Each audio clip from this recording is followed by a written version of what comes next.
अस्सलामु अलैकुम वरहमतुल्लाहि वबरकातुहू। नाज़रीन, आज हम आपके सामने ऐसे बच्चे जो टॉन्सिल्स का शिकार हैं, आए दिन गले की प्रॉब्लम है, आए दिन खांसी रहती है, बुखार हो जाता है, गले में सोजश हो जाती है, वालिदैन के लिए बहुत बड़ी परेशानी का सबब है। तो वालिदैन आए रोज़ कोई ना कोई एंटीबायोटिक मेडिसिन इस्तेमाल करते रहते हैं, लेकिन कोई छुटकारा नहीं इस बीमारी से होता, बल्कि यहाँ तक नौबत आ जाती है, बाज़ दफ़ा टॉन्सिल इस हद तक बढ़ जाते हैं कि गला बंद होने की नौबत आ जाती है। तो डॉक्टर इसका फौरी तौर पे ऑपरेट कर देते हैं ताकि इस बच्चे को इस मोहलक मर्ज़ से निजात हो जाए। मगर सिलसिला कुछ दिनों के लिए चलता है, लेकिन फिर वहीं का वहीं जिस सिलसिले से हम चले थे, जिस इब्तिदा से शुरू किया था टॉन्सिल का मसला, वहीं फिर टॉन्सिल शुरू हो जाते हैं। तो वालिदैन बहुत ही मायूस हैं, बहुत परेशान हैं। नाज़रीन, आज हम आपके सामने इस टॉपिक के ऊपर आपको बताना चाहते हैं कि इन बच्चों को टॉन्सिल से कैसे महफूज किया जाए। कुछ तो वालिदैन का इनमें बहुत बड़ा किरदार है।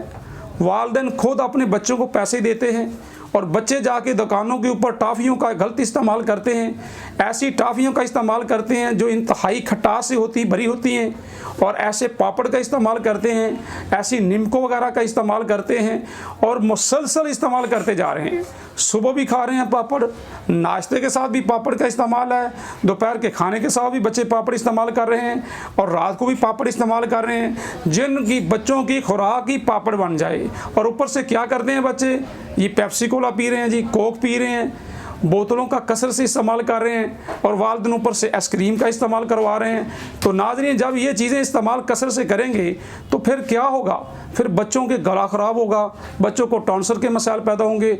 और इन टॉन्सिल से मसाइल से बचने के लिए नाज़रीन, आप आज हमको ये एक नुस्खा बताने जा रहे हैं नाज़रीन को, ताकि वालिदैन जो टॉन्सिल की वजह से परेशान हैं वो नुस्खा बना के अपने बच्चों को इस्तेमाल करवाएँ, ताकि उनके बच्चे टॉन्सिल जैसी ख़तरनाक बीमारी से महफूज होके, ताकि वक्त का वो बेहतरीन कौम का सरमाया बने, वो आगे बढ़ के तरक्की करें, तरक्की की मंजिलों को छुएं। तो नाज़रीन, वो नुस्खा नोट कीजिएगा। सबसे पहले नाज़रीन, आपने 20 ग्राम आपने हल्दी ले लेनी है, यानी 2 चम्मच आपने हल्दी के ले लेने हैं, और 20 ग्राम ही आपने रहमत खताई ले लेनी है, और 20 ग्राम आपने छोटी मक्खी का शहद ले लेना है, और 20 ग्राम आपने ग्लिसरीन ले लेनी है।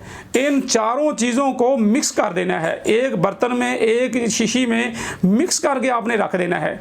बच्चों को आप सुबह शाम उसके गले में लगाएं और उसको कहें कि हल्का हल्का बेटा इसको चूस लें और आगे लगा लें, और जो बच्चा इसको इस्तेमाल करेगा गले तक वो ये पहुँचेगी, तो इंशाअल्लाह नाज़रीन 4 से 5 दिन के अंदर इंशाअल्लाह बच्चे को जो टॉन्सिल किसी वजह से गला बंद हुआ है, इंशाअल्लाह वो गला भी खुल जाएगा, खांसी से भी निजात हो जाएगी, अंदर के जो बैक्टीरिया हैं गले के वो भी इंशाअल्लाह उससे भी निजात हो जाएगी। और इसके साथ साथ नाज़रीन, आपने ये काम भी करना है, आपने अलसी 50 ग्राम ले लेनी है, और 50 ग्राम ही आपने इसमें कूजा मिश्री डाल लेनी है, और इसका सफ़ू बना के अपने घर में रख लेना है। एक चुटकी आपने सुबह दोपहर शाम पानी के साथ, दूध के साथ इस्तेमाल करते रहना है। नाज़रीन, अगर आपको ये मेरी वीडियो पसंद आई है तो इसे लाइक भी कीजिएगा और इसे शेयर भी कीजिएगा, ताकि हर आने वाली वीडियो का नोटिफिकेशन आपको मिलता रहे। और मेरे चैनल को सब्सक्राइब करना ना भूलिए। और पैगाम सेहत एक ऐसा पैगाम लेके आए हैं जो आपको सेहत का पैगाम भी देते हैं, कामयाबी का भी पैगाम देते हैं। तो नाज़रीन, अल्लाह आपको सीधी राह दिखाए, अल्लाह आपके बच्चों का निगहबान है, अल्लाह सबसे बड़ा वारिस है, अल्लाह ही सब बीमारियों से निजात देने वाला है। अल्लाह आपका हामी व नासिर हो। अस्सलामु अलैकुम व रहमतुल्लाहि व बरकातहू।